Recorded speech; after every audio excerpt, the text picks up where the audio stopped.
Friends, मैं Avinash Kaur from AOC। Last हमने किया था सबसे पहले income method and its aggregate. Last video में किया था वैल्यू एडेड मेथड।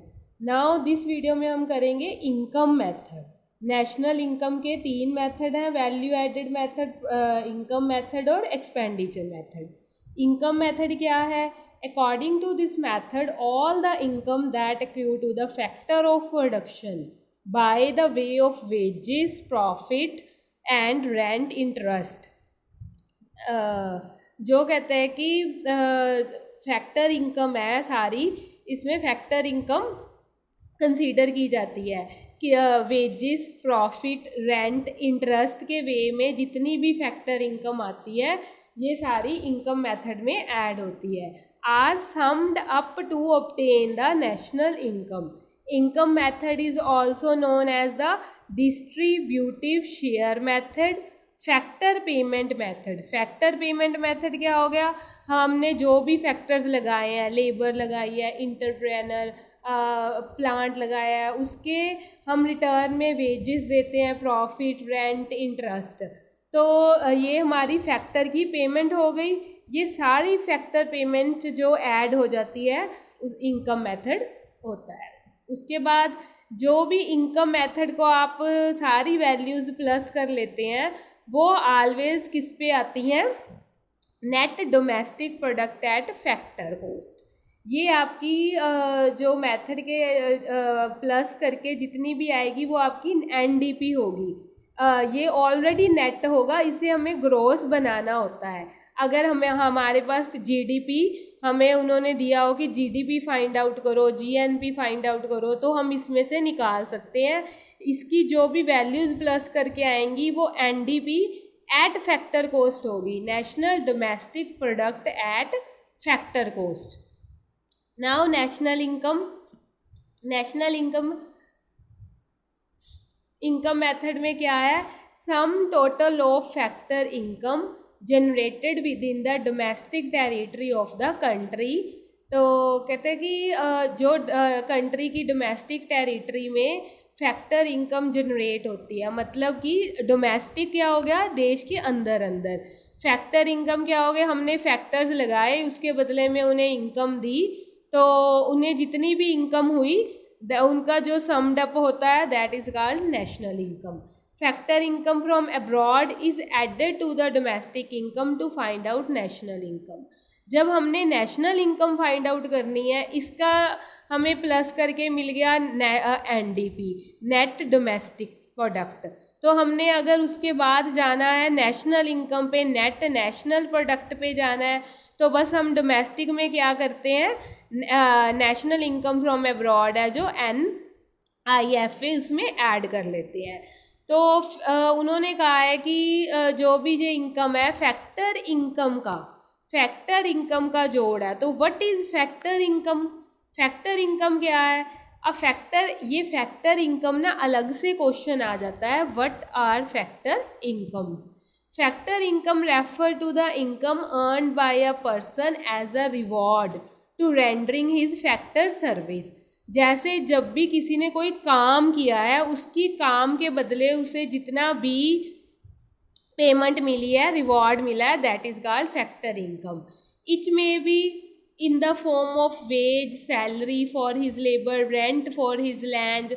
अब जो भी अर्निंग है, जैसे हमने wage, salary for his labour ने काम किया तो उसे वेज मिल गया, सैलरी मिल गई। अगर कोई लैंड हमने ली हुई है रेंट पे तो उसका रेंट जिसको मिला है। तो कोई कैपिटल लोन लिया हुआ है तो उसका जो इंटरेस्ट मिला है। तो ये सब जो इंटरप्रेनरशिप, जो खुद काम कर रहा है, जिसने फैक्ट्री लगाई है, सारे लगा के उसे जो भी लास्ट में प्रॉफिट हुआ है, ये that is called factor income. It must be noted that factor income are only earned income. इसमें हमने क्या देखना है कि फैक्टर इनकम में हम इनकम तो ले रहे हैं, बट इनकम कौन सी लेनी है? जो सिर्फ अर्नड इनकम हो। एक अर्नड इनकम हो गई, एक नॉन अर्नड इनकम हो गई। अर्नड इनकम क्या होगी? जो हमने कुछ काम किया है उसके बदले में मिली है। तो नॉट अर्नड क्या हो गई? जैसे लाइक ओल्ड एज पेंशन मिल गई, ट्रांसफ़र पेमेंट्स हो गई, तो ये तो हो गई not earned. Old age pension not earned में आएगी। रिटायरमेंट पेंशन है जो ये अर्नड में आएगी, बिकॉज रिटायरमेंट पेंशन है जो ये हमने एक टाइम पे काम किया था उसके बदले में मिल रही। इन दोनों में डिफरेंस आपने याद रखना है। ओल्ड एज पेंशन ऐड नहीं करनी, रिटायरमेंट पेंशन ऐड करनी है। तो फैक्टर इनकम में अब कौन कौन से हमने वैल्यूज़ ऐड करनी है। सबसे पहले हमारे पास है compensation of employees, operating surplus, mixed income. अब कंपनसेशन ऑफ एम्प्लॉयज़ क्या होता है? कंपनसेशन ऑफ एम्प्लॉयज़ जो भी एम्प्लॉयज़ को उनके काम के बदले मिलता है। Wages and salary in cash में मिलती है, पेमेंट्स इन काइंड में मिलती है। लाइक उन्हें काम के बदले में जैसे उन्हें कोई क्वार्टर मिल गया, कोई और चीज़ मिल गई, कोई रिवॉर्ड मिल गए। आगे employers contribution to the social security. Employers contribution to the social security के अंदर क्या आ जाता है? जो प्रोविडेंट फंड पीएफ मिलता है, पेंशन ऑन रिटायरमेंट, रिटायरमेंट के बाद जो पेंशन मिलती है, ये चारों चीज़ें इसमें ऐड होगी। अगर तो आपको कंपनसेशन ऑफ एम्प्लॉय दिया है तो ठीक है, अगर नहीं दिया हुआ, इसमें से कोई भी चीज़ दी हुई है तो आप उसे ऐड कर लो। Wages and salary in cash, payment in kind, contribution to social security, pension on retirement, ये सारी ऐड करोगे तो हमारे पास कंपनसेशन ऑफ एम्प्लॉयज़ आ जाएगा। आगे हमारे पास क्या है? Operating surplus. तो जो ऑपरेटिंग सरप्लस है ये क्या है? इसमें के मोस्ट ऑफ क्या आता है? Income from property and entrepreneurship. कोई भी हमारे पास प्रॉपर्टी पड़ी है, अगर कोई भी हमने काम किया है, उसके बदले में जो इनकम होगी वो ऑपरेटिंग सरप्लस के अंडर आएगी। लाइक लैंड, ये रेंट, ये हमने कोई प्रॉपर्टी पड़ी थी उसे रेंट में दे दिया। इंटरेस्ट हमने कैपिटल दे दी। तो उसके बाद प्रॉफिट, तो प्रॉफिट हो गया। रॉयल्टी, तो रेंट और रॉयल्टी में क्या डिफरेंस है? एक तो हमारे पास रेंट है, एक रॉयल्टी है ये वही कि हम अपनी कोई लैंड किसी को दे देते हैं उसके बल पर रॉयल्टी क्या होती है? रॉयल्टी स्पेशली ना मिनरल सोर्सेज की लैंड, जैसे किसी लैंड के नीचे कोयला मिल गया, किसी लैंड के नीचे कोई मिनरल मिल गया, तो वो हमारी लैंड है सपोज करो, तो वो हमने गवर्नमेंट को दे दी भी, उससे आप उसके नीचे से निकाल लो, तो उसके बदले में जो हमें पैसे देंगे वो रॉयल्टी होगी। अगर हम नॉर्मल लैंड दे रहे हैं दैट इज रेंट। तो प्रॉफिट, आगे जो प्रॉफिट है, profit dividend, corporate profit tax, undistributed profit. कई बार क्या होता है कि हमें ना डायरेक्ट प्रॉफिट नहीं दिया होता, प्रॉफिट्स के आगे पार्ट दिए होते हैं, डिविडेंड्स दिया होता है, corporate profit tax, undistributed profit दिया होता है। तो डिविडेंड क्या है?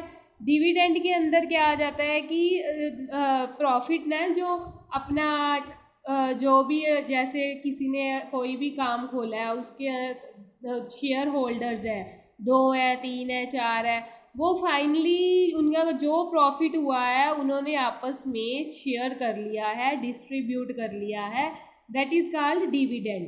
The part of the profit which distribute among the share holders, it is also called the distributed profit. इसे क्या, डिविडेंड को क्या बोल देते हैं? Distributed profit. आगे हमारे पास आ गया कॉरपोरेट और corporation profit tax which paid to the government by way of profit tax. तो गवर्नमेंट को भी टैक्स पे करना पड़ता है, वो भी वो अपने प्रॉफिट में से ही करते हैं, इसीलिए अगर कॉरपोरेट प्रॉफिट टैक्स आएगा तो वो भी हम ऐड करेंगे क्योंकि उसे मिलाकर हमारा प्रॉफिट बनेगा। अनडिस्ट्रीब्यूट प्रॉफिट, एक तो उन्होंने अपना शेयर कर लिया, दूसरा उन्होंने गवर्नमेंट को दे दिया, कुछ ना वो अपने पास रख लेते हैं, जिसे अनडिस्ट्रीब्यूट प्रॉफिट करते हैं। ये किसके लिए रख लेते हैं? वो फ्यूचर के लिए रख लेते हैं भी, इन फ्यूचर अगर हमें कोई भी लॉस हो, कोई भी प्रॉब्लम आए तो हम उसमें से यूज़ कर लेंगे, which is retained by the firm for the future particularly to meet some contingent expenses, also called the corporate security. Corporate tax, dividend, undistributed profit. Are all component of the profit, तो corporate profit.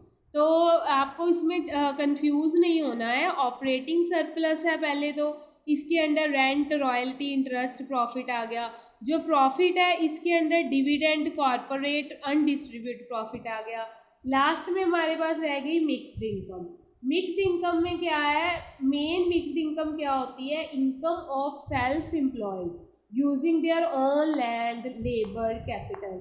जैसे कोई भी छोटी shop खोल के बैठ गया, कोई किसी ने अपनी ही लैंड पर खुद का रेस्टोरेंट खोल लिया, उसने मतलब खुद ही काम कर रहा है वो, उसका सेल्फ एम्प्लॉय है।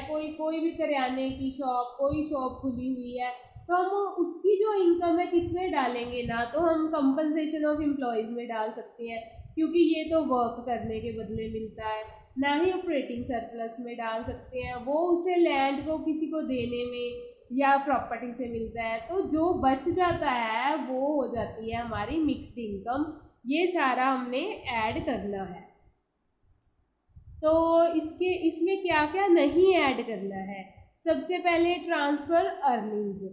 ट्रांसफ़र अर्निंग क्या होगी, old age pension, unemployment allowance, scholarship, मतलब जो काम करने के बदले नहीं मिल रही उन्हें मिल रही है, बिना काम के मिल रही है, तो डैट ये हमने ऐड नहीं करनी। इनकम फ्रॉम इलीगल एक्टिविटीज़ जैसे थेफ्ट, गैम्बलिंग, जुआ खेलते हैं, चोरी का पैसा, ये भी नहीं ऐड होगा। Commission paid on the sale और परचेज सेकेंड हैंड गुड्स।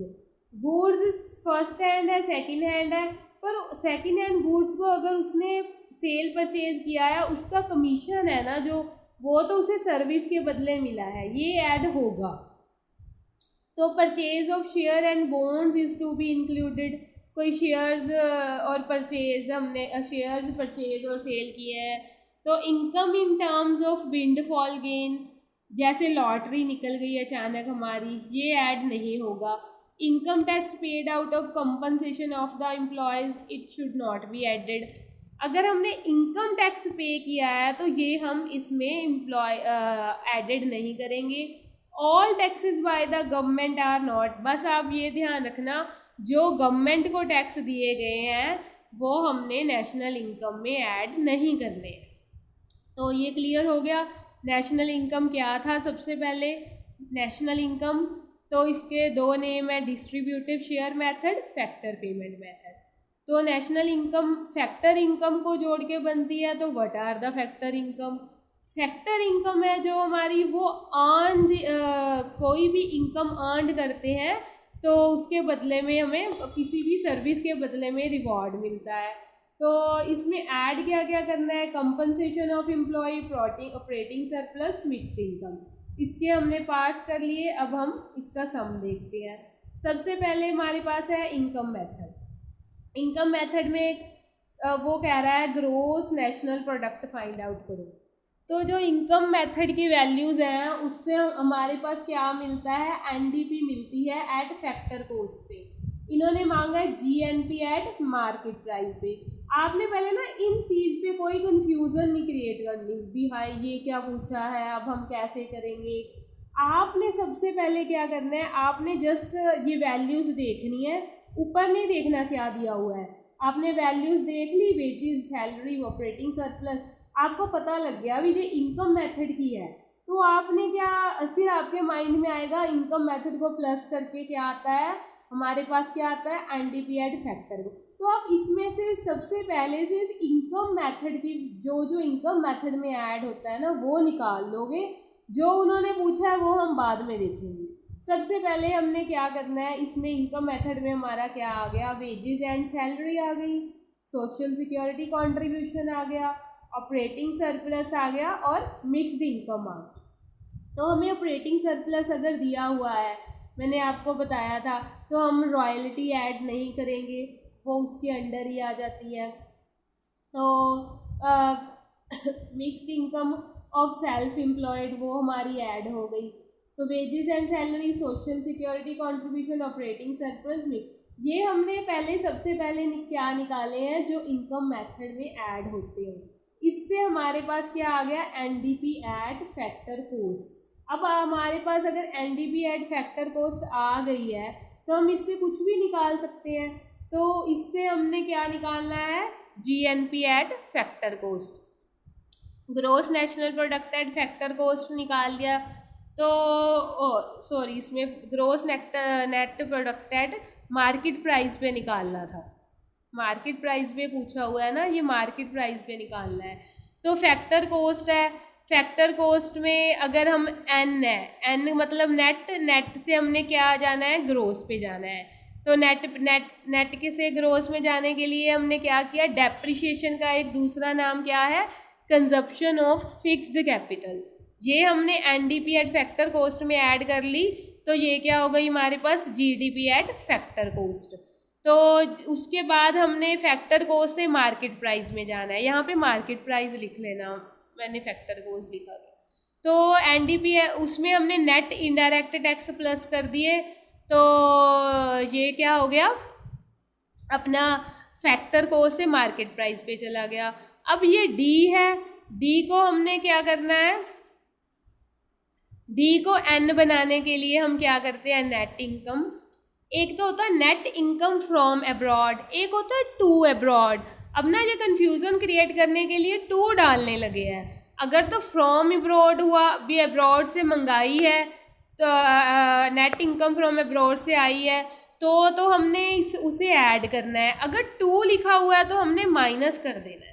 बस इन्होंने ये मोस्ट ऑफ इस बार क्या होता है आया, नेट इनकम टू अब्रॉड डाल देते हैं, भी बच्चे कंफ्यूज हो जाएंगे और उसे प्लस कर देंगे, टू आ जाए तो माइनस कर देनी है। तो एक सम और कर लेते हैं, national calculate national income, national income हमने कैलकुलेट करनी है। हमारे पास क्या दिया हुआ है, rent, net factor income to abroad, ये भी टू दिया हुआ है। Net debt interest, wages, current transfer, undistributed profit, corporate interest, social security, net domestic product, तो नेट करंट ट्रांसफ़र और डिविडेंड। अब हमारे पास एनडीपी एट फैक्टर कॉस्ट आएगा जब हम सबसे पहले इन्हें प्लस करेंगे। तो wages and salary, social security, rent हो गया, इंटरेस्ट हो गया, undistributed profit, corporate tax, dividend. तो इन्होंने डायरेक्ट नहीं दिया हुआ, आगे इनकी टर्म्स दी हुई हैं, ये सारी हमारे पास प्लस करके एनडीपी एट फैक्टर कॉस्ट आ गया।